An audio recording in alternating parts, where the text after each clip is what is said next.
मोहम्मद यूनुस को लेकर भारत में कई लोग ये सोचते हैं कि वो उदारवादी हैं, लेकिन हर दिन बांग्लादेश की सरकार के जो मुख्य सलाहकार हैं प्रोफेसर मोहम्मद यूनुस हैं, तो वो वैसे नोबेल पुरस्कार से सम्मानित, लेकिन अपने फैसलों से भारत में मौजूद अपने प्रशंसकों को वो और मुश्किल में डाल देते हैं।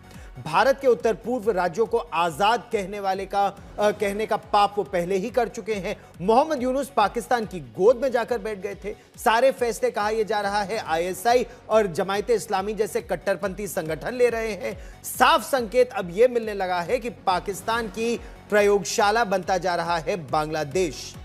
पाकिस्तान की तरह बांग्लादेश ने भी पासपोर्ट की अगर बात करें तो इजराइल जाने की इजाजत खत्म कर दी है। मोहम्मद यूनुस ने शेख हसीना का फैसला पलट दिया है। पाकिस्तानियों की तरह अब बांग्लादेशी भी बांग्लादेश के पासपोर्ट पर इजराइल नहीं जा पाएंगे। बांग्लादेश में गाजा में इजराइल की कार्रवाई को लेकर बहुत नाराजगी है। पाकिस्तान की तरह बांग्लादेश में कट्टरपंथी न केवल बहुत नाराज हैं बल्कि खुले तौर पर सड़कों पर उतर आए हैं। इसीलिए इजराइल को लेकर केएफसी और बाटा जैसे जूते और चप्पल की दुकानों में तोड़फोड़ कर रहे हैं और कट्टरपंथी इसे इजराइल का विरोध बताते हैं। ऐसा ही वाकया इससे पहले पाकिस्तान में हुआ था। भारतीय वायुसेना के विमान पर साइबर अटैक पाकिस्तान से लगी सीमा पर जिस तरह से हुआ, और साइबर अटैक अब लगातार बढ़ते जा रहे हैं विमानों पर। अब बांग्लादेश के पास म्यांमार में ही वैसा ही एक साइबर अटैक हुआ है भारत के एक विमान के साथ। सवाल ये कि ये क्या चीन के समर्थन पर हो रहा है या पाकिस्तान की आईएसआई करा रही है? जवाब चाहे जो हो, लेकिन एक चीज साफ है कि बांग्लादेश भी जिस थाली में खा रहा है उसी में एक तो छेद कर रहा है, और पाकिस्तान हो या बांग्लादेश दोनों ही एक ही थाली के चट्टे बट्टे साफ तौर पर नजर आ रहे हैं।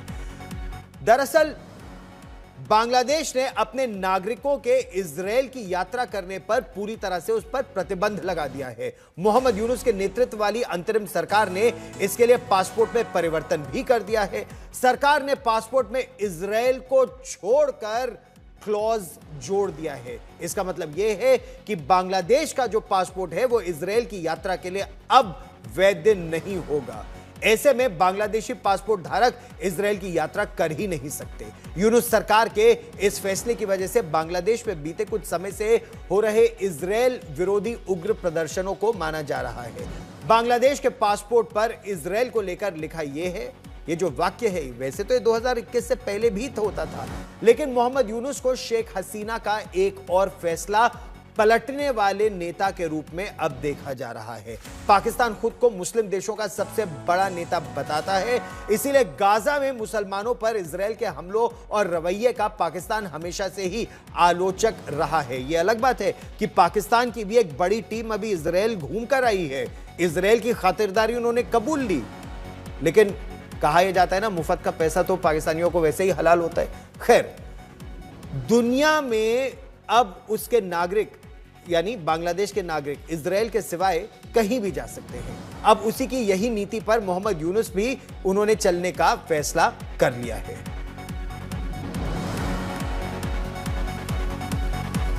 शेख हसीना की सरकार गिरने के बाद यानी 5 अगस्त 2024 के बाद से ढाका में मोहम्मद यूनुस के नेतृत्व में अंतरिम सरकार चल रही है।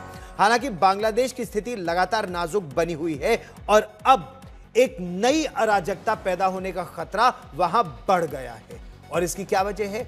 कट्टरपंथियों को जो खुली छूट बांग्लादेश में मिल रही है। आप तस्वीरें देखिए, हिजबुत तहरीर और जमायते इस्लामी जैसे अतिवादी जो संगठन है, उग्रवादी संगठन है, कट्टरपंथी संगठन है, इसमें हिफाजते इस्लाम जैसे संगठन भी शामिल हैं। आतंकी संगठनों को पाकिस्तान की आईएसआई का खुला समर्थन मिल रहा है और ये सब संगठन अब पाकिस्तान की आईएसआई के इशारे पर चल रहे हैं, जिस तरह से पाकिस्तान में लश्कर ए तैयबा और जैश ए मोहम्मद जैसे आतंकी संगठन चलते हैं। और इसका सबसे ताजा सबूत आपके टेलीविजन स्क्रीन पर है। केएफसी को लेकर पाकिस्तान की तरह बांग्लादेश में भी विरोध प्रदर्शन हुआ। यह प्रदर्शन गाजा में इजराइल की सैन्य कार्यवाही के खिलाफ एकजुटता दिखाने और इजरायली उत्पादों के बहिष्कार की मांग को लेकर शुरू हुआ। हालांकि हिंसा तब भड़की जब भीड़ ने उन व्यवसायों को निशाना बनाया जिनके बारे में उनको गलत धारणा थी कि वो इजराइल से जुड़े हैं, जबकि ऐसा है नहीं। गर्मियों की छुट्टी होने वाली थी, मेरे पापा आने वाले थे, तो हम लोग सभी खुश थे। तो मैं एक बेड पे चढ़ के डांस कर रहे थे, डांस कर रहा था, लेकिन वो पहले ही आ गए। फ्रीज। तो मैं उस समय तो कंटिन्यू नहीं कर सकता था ना, तो फ्रीज फ्रेम टाइप का हो गया। कसम पैदा कर